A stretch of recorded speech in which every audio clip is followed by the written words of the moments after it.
علي جئنا من أماكن شتى، الحقيقة هو البيان مربط بما قدمناه الهدية المتواضعة.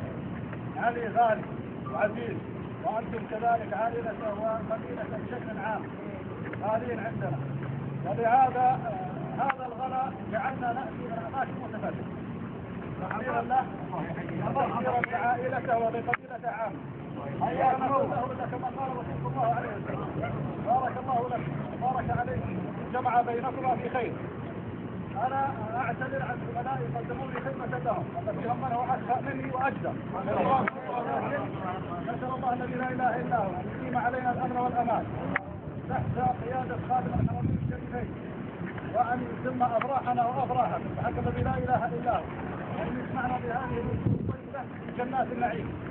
جئنا ب20,000 ريال و500، فهي كهدية تعتبر قليلة بقدر غلاء الرجل، ولكن مجرد هدية متواضعة ولا غلاء أكبر من هذا الشيء، ويعذرنا في القصور ويعذرنا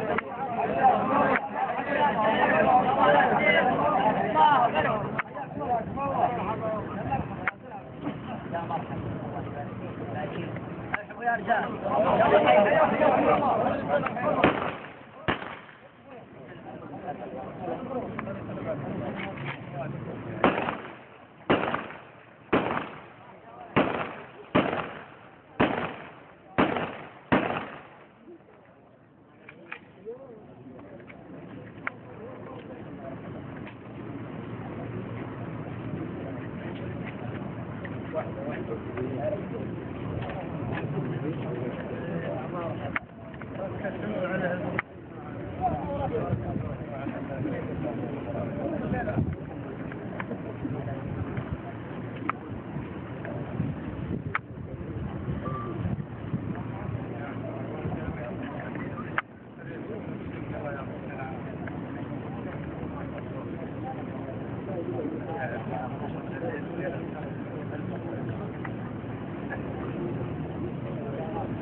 حياك